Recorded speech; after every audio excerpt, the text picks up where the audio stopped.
Oke, terputus tadi ya. Kita lanjutkan lagi.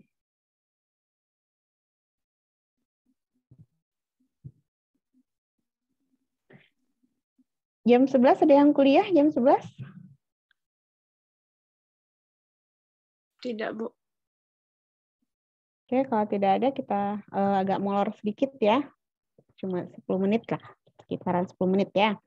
Oke, di sini Ibu lanjutkan lagi ya. Jadi di dalam proses metabolisme pada ibu hamil dan menyusui juga akan terjadi perubahan ya, terutama pada proses ini ya hormonal ya, karena kan kondisi hamil itu hormon progesteron sama endogen progesteronnya meningkat ya. Nah, sehingga ini yang sangat berpengaruh dalam proses metabolisme. Kemudian untuk yang indeks terapi sempit contoh lainnya yaitu teofilin. Ya, teofilin, metabolisme teofilin juga menurun. Ya, sehingga kalau dia menurun maka dosisnya sebaiknya kita kurangi ya. Karena kalau tidak nanti akan terjadi akumulasi ya, menimbulkan toksik. Sementara teofilinnya itu sendiri bersifat indeks terapi sempit ya. Kemudian dari segi eliminasi, ya proses eliminasi dari suatu obat. Nah, pada ibu hamil dan menyusui, waktu paruhnya akan lebih pendek. Kenapa? Karena aliran darahnya ke ginjal dan clearance kreatininnya itu akan meningkat sebanyak 50%. Ya, terjadi peningkatan aliran darah ke ginjal. Ya, apa fungsi kreatinin clearance ini? Apa fungsinya? Apa yang dimaksud dengan clearance kreatinin? Ada yang tahu?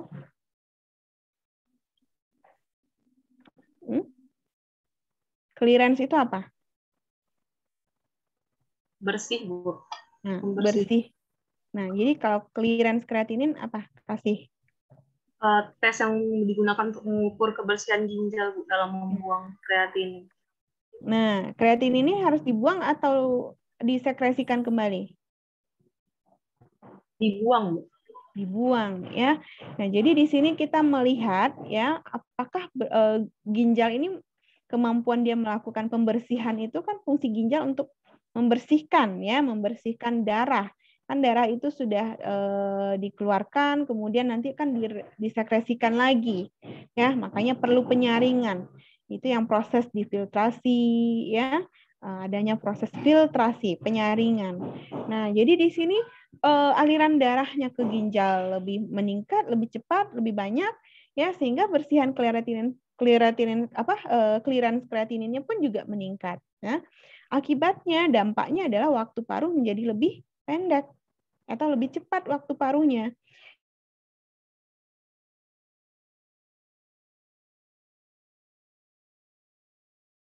Maka dia akan lebih pendeknya juga 50% ya. Bisa jadi dari yang 8 jam menjadi 4 jam. Nah, kalau waktu paruhnya lebih pendek berarti apa?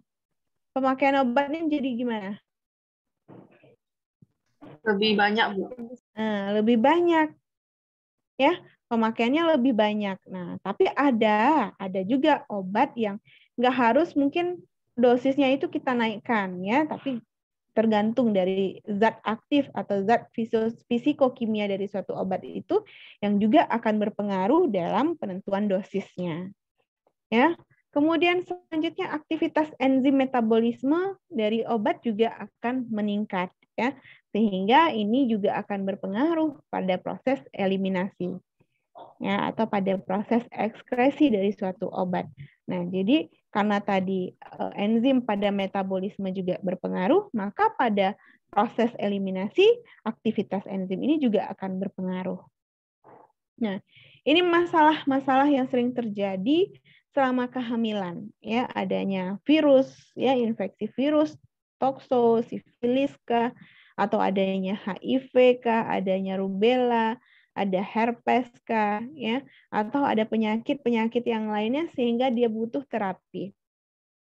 Maka kita perlu memberikan pertimbangan, ya, pertimbangan-pertimbangan tertentu dalam memberikan obat pada pasien ibu hamil dan menyusui, ya.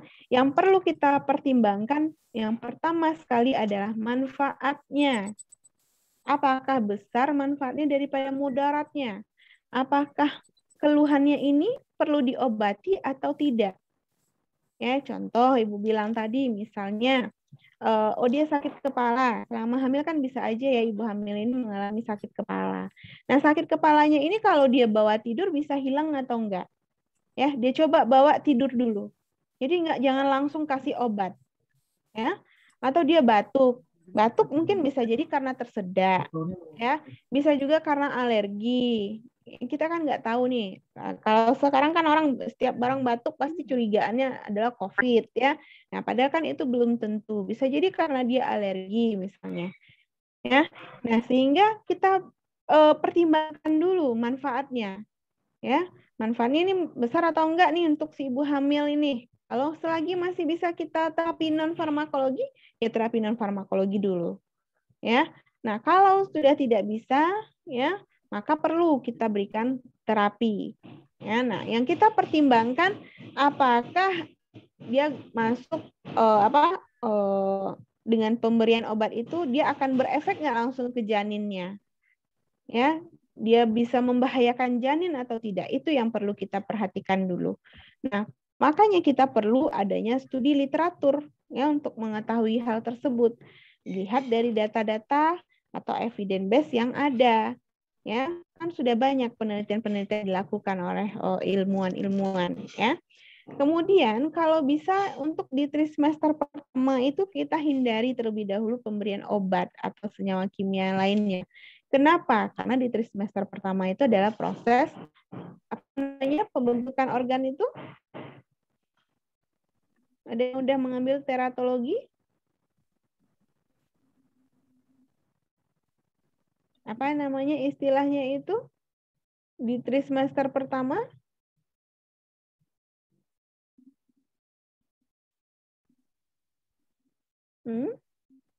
Sherina?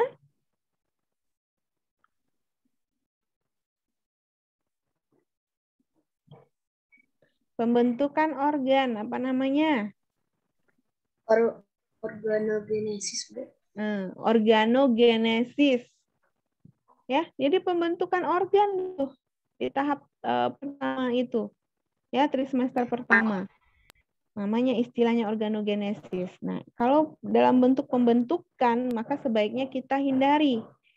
Ya, tapi kalau memang sudah tidak bisa, ya mau tidak mau terpaksa kita berikan. Ya, nah itu tadi kita harus pertimbangkan apa manfaat dan mudaratnya. Nah, kalau misalnya dia perlu obat, tapi dia akan berbahaya bagi janinnya, ya kita bisa mungkin kita berikan dosisnya yang kita turunkan, ya, atau mungkin bisa kita kombinasi obatnya, kita turunkan dosis kemudian kita kombinasi obat, atau memang tidak ada solusi yang lain ya terpaksa harus kita berikan, ya. Ibaratnya kita harus memilih, ya, mau yang siapa yang mau diselamatkan dulu, ibunya atau janinnya, ya, itu yang harus kita pertimbangkan dulu. Terus dokter juga akan mempertimbangkan janinnya ini akan berkembang atau tidak kalau tetap diselamatkan, ya. Nah itu yang memang sangat beresiko ya, sangat beresiko dan kita harus ya kalau di di titik yang seperti itu kita harus memilih, tidak bisa tidak memilih. Ya, nah kita juga harus logika kita juga harus jalan. Nggak mungkin janin yang baru usianya mungkin 3 minggu ya kita selamatkan dibandingkan dengan ibunya. Ya, itu kan suatu hal yang tidak mungkin juga. Apakah bisa berkembang janin yang 3 minggu itu tanpa si ibu? Tentu tidak ya. Nah, makanya harus ya mau tidak mau harus memilih. Ya. Kemudian kita lihat ya dengan menggunakan dosis yang terkecil. Dosis efektif terkecil. Ya, dosis minimum efektifnya. Kemudian kita hindari terjadinya polifarmasi. Ya. Nah, kalau perlu kita lakukan penyesuaian dosis, ya. Kemudian kita cari informasi-informasi yang memang sudah ada, sudah sahih, ya. Itu yang evidence based medicine tadi, ya, sehingga kita bisa berikan ke ibu hamil atau ibu menyusui. Nah, ini pengaruh obat pada janin, ya. Bisa jadi apa sih pengaruhnya si obat ini kalau janin kontak dengan obat tersebut, ya. Bisa jadi mempengaruhi proses pada embriogenesis atau pada proses janin itu sendiri, ya, pada proses organogenesisnya, atau mungkin bisa mengakibatkan teratogenik, kecacatan, toksik, keracunan, bisa mengakibatkan kematian, letal, ya. Kemudian kalau plasenta, tadi Ibu bilang bahwa semua obat, hampir dikatakan semua obat akan melewati plasenta. Nah, kalau dia ada di dalam plasenta itu, maka nutrisi-nutrisi yang dibutuhkan oleh janin akan terganggu dengan adanya senyawa obat. Ya. Kemudian adanya terjadinya asfiksia. Ini bisa mengakibatkan asfiksia, di mana bayi tidak bisa bernafas secara spontan. Artinya paru-parunya tidak bisa berkembang, tidak bisa berkembang secara spontan. Ini yang disebut dengan bayi kalau lahir nggak menangis. Ya, artinya bayinya mengalami asfiksia. Ya, maka dokter harus mengusahakan bagaimanapun caranya, kalau mungkin bisa saudara lihat juga di YouTube itu gimana caranya menangani bayi yang lahir tidak menangis. Dibalikkan badannya, ya, kakinya yang dipegang, kepalanya ke bawah, kemudian diurut-urut punggungnya, ya, sehingga paru-parunya bisa ini dengan refleks mengembang, ya. Nah, jadi seperti itu, sehingga atau mungkin karena banyaknya cairan di dalam paru-parunya harus dikeluarkan, itu disuction namanya, ya, dikeluarkan, dibersihkan dulu jalur nafasnya sehingga dia bisa bernafas secara spontan. Nah, ini akan mempengaruhi, obat-obat tadi akan berpengaruh ke janin dengan kondisi yang seperti ini. Kemudian apalagi, ya, tentunya hemodinamika, ya, akan berpengaruh kepada proses biokimia si ibu. Nah, ini sangat berpengaruh sekali kalau kita berikan pada ibu hamil. Kemudian bagaimana bisa obat itu lewat ke plasenta, yaitu dengan cara difusi pasif, ya, dengan difusi sederhana. Apa itu difusi? Dari konsentrasi apa ke konsentrasi apa difusi? Tinggi ke rendah. Nah, perpindahannya dari konsentrasi tinggi ke konsentrasi rendah, ya. Jadi konsentrasi obat dalam plasma ibu, ya, pada plasma ibu dan aliran darah plasenta sangat menentukan perpindahan obat lewat plasenta. Ya, jadi konsentrasi, jadi berarti jumlah obatnya ini konsentrasi, maka itu berkaitan juga dengan dosis, ya. Di dalam plasma ibu dan aliran darah plasenta sangat menentukan perpindahan obat melewati plasenta. Ya, ini perpindahan obat lewati plasenta bisa kalau misalnya tadi yang obatnya larut lemak, karena lemaknya juga meningkat pada ibu hamil, maka ini juga akan mengakibatkan terjadinya peningkatan jumlah dari obat. Ya, kemudian derajat ionisasi, ukuran molekul dan ikatan protein ini juga akan berpengaruh pada proses perpindahan obat melewati plasenta. Kemudian obat yang digunakan pada ibu menyusui juga begitu. Biasanya kalau pada umumnya obat yang aman digunakan oleh ibu hamil, maka dia akan aman diberikan pada ibu menyusui. Ya. Nah, penggunaannya tidak perlu dihindari, tapi yang perlu kita lihatkan adalah manfaat dan resikonya tadi. Ya, obat yang aman terhadap bayi umumnya tidak membahayakan janin. Ya, itu tadi yang Ibu bilang tadi, kalau dia aman untuk ibu hamil atau ibu menyusui, maka dia akan aman juga. Ya, neonatus, bayi yang baru lahir, ya, atau bayi prematur juga beresiko yang lebih besar terhadap paparan obat melalui ASI. Karena apa? Karena fungsi organnya belum sempurna, paru-parunya belum sempurna. Ya, kemudian pilih rute dan interval yang menghasilkan kadar obat yang terkecil sampai pada bayi. Ya, jadi makanya kalau pada bayi kita memberikan obat bentuk sediaan drop, tahu apa itu sediaan drop? Nah, tetes ya, makanya kita berikan kalau dia dosisnya di bawah 1 mili ya, itu biasanya dalam bentuk tetes ya. Jadi di bawah 1 mili biasanya dalam bentuk tetes. Sekian tetes gitu ya. Nah, ini yang harus kita hindari atau kita hentikan sementara jika apa yang terjadi jika efek bayinya membahayakan. Maka segera hentikan pemberian obat. Ya, jangan dikasih ASI-nya kepada bayi. Nah, kalau misalnya udah ada nih, kita lagi mengkonsumsi obat terus menyusui bayinya misalnya kejang-kejang misalnya, langsung dihindari mengkonsumsi ASI-nya ya, atau mungkin bayinya muntah-muntah habis menyusui misalnya. Kita udah habis minum obat. Nah, itu kan kecurigaan kita ya bahwa ini ternyata obat gara-gara minum obat ini. Nah, maka kita keluarkanlah ASI-nya dulu. Ya, sampai ASI-nya tadi dirasa cukup, sudah tidak terlalu banyak ya jumlah dari obat tersebut. Nah, sebaiknya kita hindari dulu menyusui. Kalau memang sangat perlu obat, ya udah kita hindari menyusui dulu. Nah, tapi kan sayang juga ya kalau menghindari menyusu, nanti air susunya tidak bermanfaat untuk bayi. Ya, tapi air susunya harus tetap dikeluarkan. Ya, kan sayang juga kita membuang ASI. Sementara orang lain atau bayi-bayi lain sangat membutuhkan ASI. Ya, jadi ini yang perlu kita perhatikan. Ya, lihat sifat sitotoksiknya. Kemudian kalau dia si ibu itu memiliki fungsi ginjal atau gangguan fungsi hati yang berat, maka obat-obat yang dieliminasi melalui EPAR itu akan tertimbun di dalam plasma. Kalau dia tertimbun, terakumulasi, maka ini yang akan mengakibatkan efek toksik. Ya. Oke, ini juga sudah Ibu lihat ya. Jadi kita harus pantau dulu, kita lihat apakah ada efek samping atau tidak. Nah, sudah jam berapa sekarang? Ibu nggak bisa lihat laptop. 10.59. 10.59, oke. Nantinya bisa kita selesai menjelang jam 11 ya. Nah, di sini sangat diperlukan sekali ya dalam farmakoterapi, tidak hanya pada ibu hamil dan menyusui saja, tetapi juga pada kondisi khusus yang lainnya.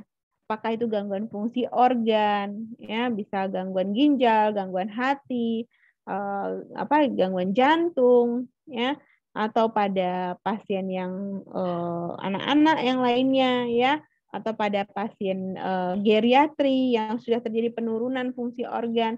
Perlu kita kaji, kita nilai resepnya, kita pantau obatnya, dan kita monitor. Ya, perlu adanya peran komunikasi, informasi, dan edukasi. Oke, kita lanjut sedikit ya. Ini mungkin bisa dibaca dan saudara cari ya penggolongan-penggolongan obat ini menurut FDA. Ya, mana obat yang aman untuk ibu hamil dan menyusui, mana yang aman hanya untuk ibu menyusui saja, dan mana yang aman untuk ibu hamil. Ya, nah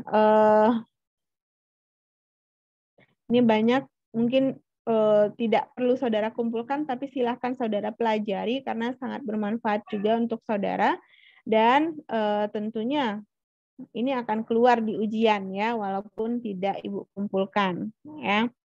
Nah, karena tidak ada kuliah ya, saudara, kita ambil waktunya sedikit. Nah, ibu mau melihat apakah benar saudara ada mengerjakan tugas atau tidak ya.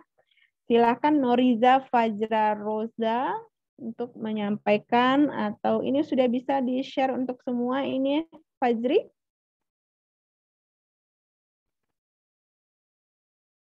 Sudah, Bu. Nah, silakan ini apa nih panggilannya nih? Noriza. Iya, Bu. Ya.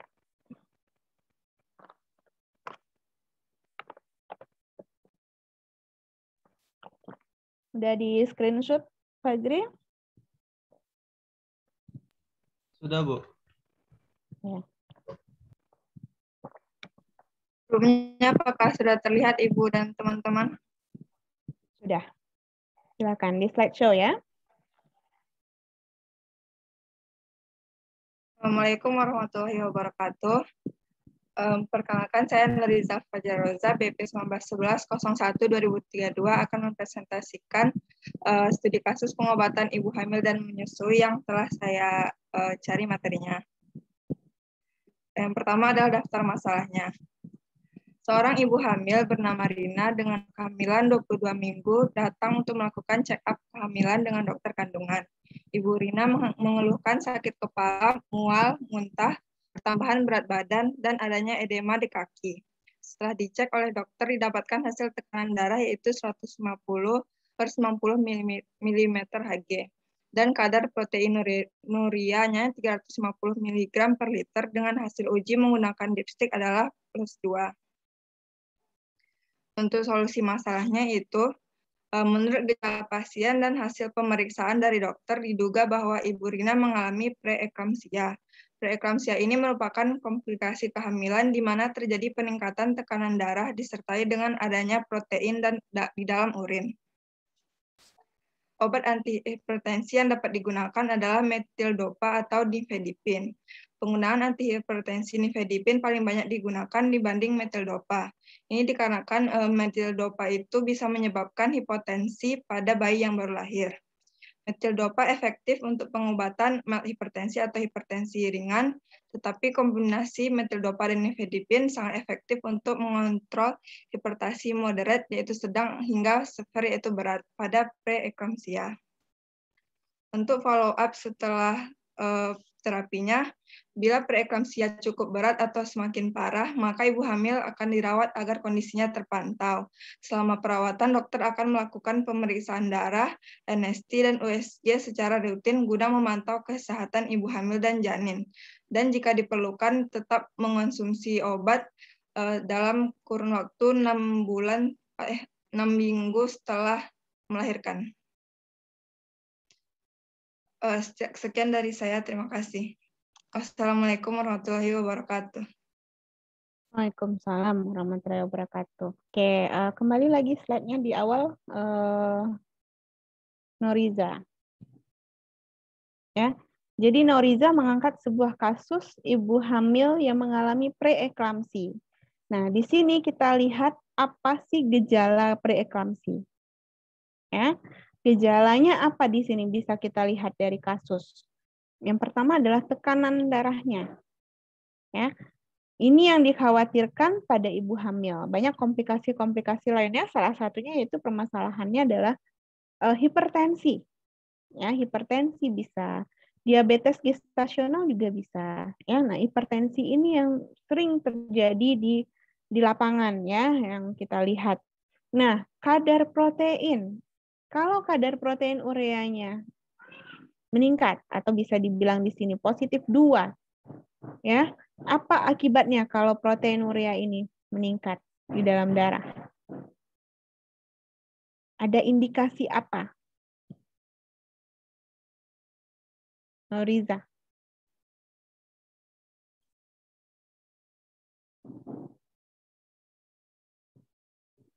Kenapa perlu ada kadar protein? Yang lain mungkin bisa tahu? Ini udah praktikum biokim kan?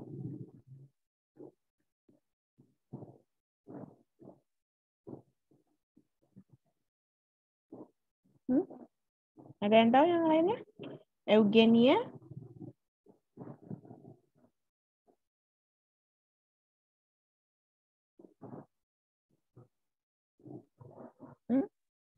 Sherina? Glomerulitis itu baik, ya Bu. Apa? Glomerulonefritis. Apa itu glomerulonefritis? Ginjalnya gagal menyaring protein, Bu. Oke, artinya apa? Ada gangguan ginjal. Ya, artinya ada gangguan ginjal si ibu hamil ini. Nah, kalau sudah ada gangguan ginjal, apa masalahnya? Kalau sudah ada gangguan ginjal yang fungsinya ginjal untuk filtrasi, apalagi absorpsi, apalagi augmentasi, ya ada sekresi. Nah, fungsi ginjal rusak. Apakah yang terjadi? Yang harusnya kita keluarkan tidak proses yang harusnya kita sekresi lagi, kita manfaatkan lagi, tapi dia keluar.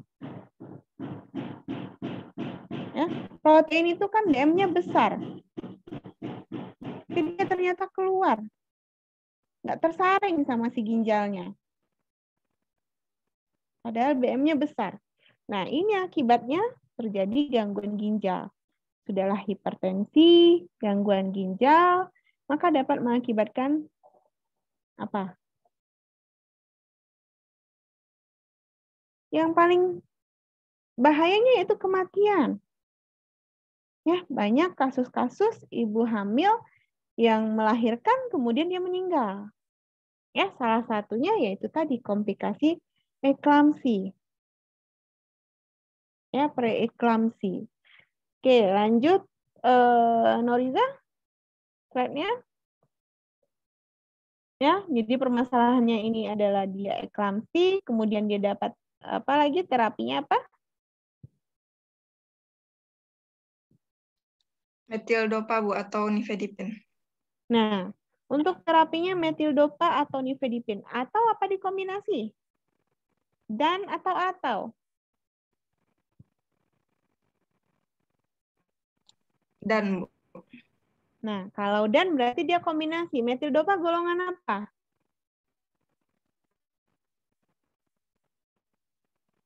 Nifedipin golongan apa? Dan tahu nifedipin ini golongan apa? Sama nggak golongannya dengan amlodipin?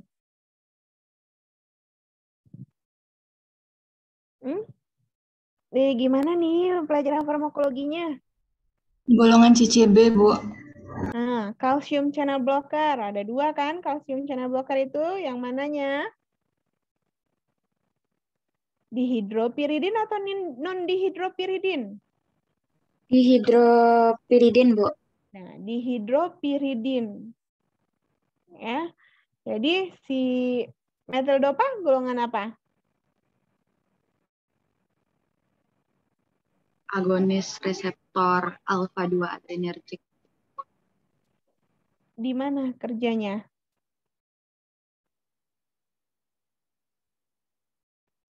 Pembuluh darah. Ya, pembuluh darahnya di mana?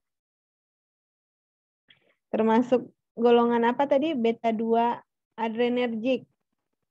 Dalam hipertensi dia termasuk apa?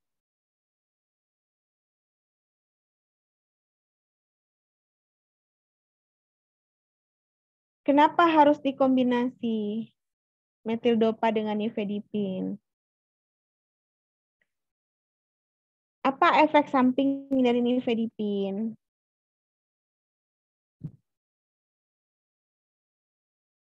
Apakah ada efek samping dari nifedipin? Misalnya mungkin terjadinya kontraksi uterus.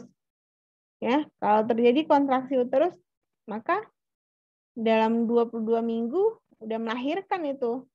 Ya udah keluar janinnya. Karena dia merangsang untuk terjadinya kontraksi. Ya. Oke. Jadi di sini sebenarnya kalau kita lihat gejalanya hipertensi sedang ya. Sedang atau mild atau gejalanya ringan sebenarnya. Ya, tetapi dia dikombinasi supaya apa? Supaya tidak memperparah kondisinya di eklamsi, ya, supaya tidak semakin tinggi tekanan darahnya. Oke, lanjut bawahnya lagi.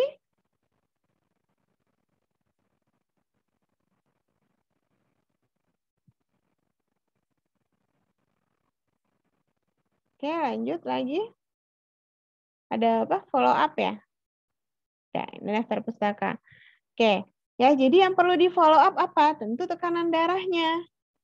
Ya, apa keluhannya? Tekanan darah. Apa lagi keluhannya? Oh, protein urinnya. Itu yang harus dimonitor lagi, ya. Jangan sampai tambah meningkat dia. Ya. Oke, bagus Noriza, ya. Nah, di sini obatnya adalah metildopa dengan nifedipin. Yang harus kita perhatikan, apakah aman dia diberikan pada ibu hamil 22 minggu atau tidak. Ya, kita lihat nifedipin ini dia mengakibatkan terjadinya kontraksi uterus atau tidak. Ya, apa side effect-nya?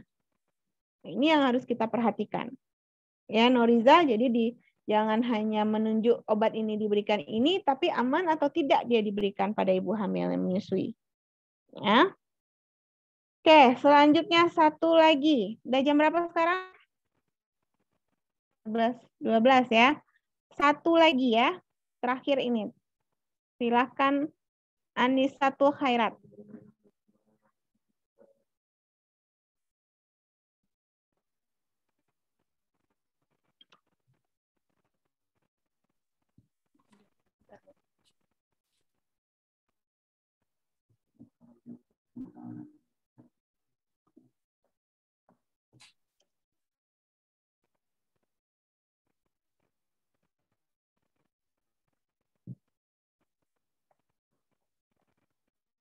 Silakan cepat.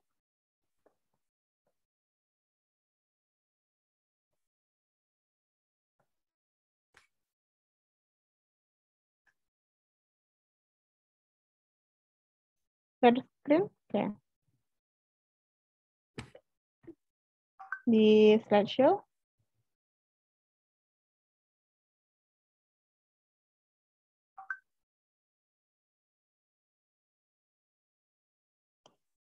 Silakan. Baiklah, Bu. Saya akan menjelaskan tentang Kecil kali suaranya. udah dengar jelas, Bu. Ya. Baiklah, saya akan menjelaskan tentang studi kasus penggunaan obat pada ibu hamil atau menyusui. Daftar masalahnya, yang pertama itu Sinta 25 tahun menderita penyakit kusta dan sedang menjalani terapi sudah selama 3 bulan dengan pemberian obat clofazimine dan dikombinasikan dengan obat lainnya, dan sekarang dia hamil 1 bulan. Untuk yang kedua, Raya 30 tahun memiliki anak yang berusia 1 tahun dan masih dalam masa menyusui. Kemudian Raya didiagnosa dokter menderita penyakit kusta dan menjalani terapi dengan pemberian obat clofazimine dan dikombinasikan dengan obat lain.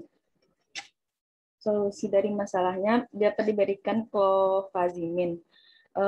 Untuk penggunaan pada kehamilan, clofazimine dikategorikan dalam kategori C menurut FDA. Studi pada binatang percobaan memperlihatkan adanya efek samping terhadap janin, namun belum ada studi terkontrol pada wanita hamil. Obat hanya boleh digunakan jika besarnya manfaat yang diharapkan melebihi besarnya risiko terhadap janin. Penggunaan clofazimine dalam kehamilan dapat melewati plasenta. Kulit bayi yang lahir dari wanita yang mengonsumsi clofazimine selama hamil ditemukan sangat terpigmentasi.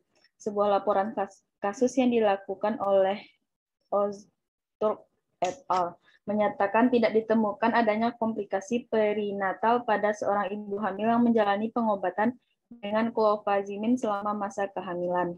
Pertumbuhan dan perkembangan anak normal selama follow-up 1 tahun. Hanya terdapat 20 kasus penggunaan clofazimine selama masa kehamilan dan tidak ditemukan adanya malformasi kongenital pada anak.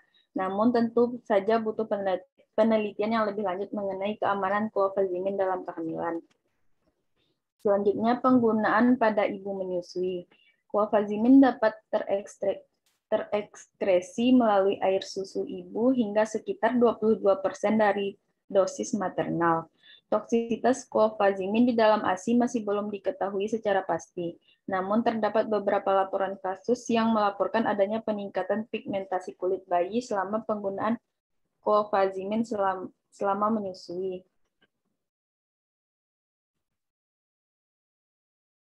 Yang follow up ini bingung ya kayaknya, Bu. Apa data yang harus kita follow up, kita pantau? Tadi keluhannya apa dia? Kalau itu ada itu Bu. Kan dia kusta. Kusta itu ada di kulitnya itu ada Ya, follow up apakah sudah ada terjadi perbaikan atau belum? Ya, kustanya. Kalau misalnya tadi eklamsi, apa yang perlu kita follow up? Ya, tekanan darahnya. Benar, apa lagi? Misalnya clofazimine tadi ya, clofazimine itu apa resikonya? Ya, mungkin misal dilihat adanya pendarahan atau tidak pada kehamilan, ya, adanya nyeri atau kram atau terjadi kontraksi mungkin, ya, atau pada janin mungkin yang tadi timbulnya apakah ada timbul gatal-gatal, kulit kemerahan dan segala macam. Itu yang harus kita follow up. Ya, kita pantau. Selanjutnya? Udah sampai itu, Bu. Udah. Oke, coba di slide di awal. Jadi di sini ada 2 ya. Tugasnya Anisatul Khairat ini bagus juga. Dia bikin pada ibu hamil 1 bulan dan pada ibu menyusui, ya. Ibu menyusui. Nah, dia sama-sama menderita kusta, ya, dan mendapat terapi clofazimine. Nah, ini dalam jurnal berarti dia pakai ini ya, pembanding ya. Apa pembandingnya? Anisatul Khairat. Apakah ada yang pembandingnya yang ibu tidak menyusui dan tidak hamil di dalam jurnalnya? Masih di mute, Anisatul? Nggak ada disebutkan gitu, Bu. Nggak ada disebutkan. Oke. Ya, jadi dia mau melihat pada ibu hamil 1 bulan atau pada ibu menyusui, ya. Nah, di mana kalau kita lihat kriteria penggolongan dari FDA, dia termasuk C, ya. Apa itu C itu? Coba di slide berikutnya.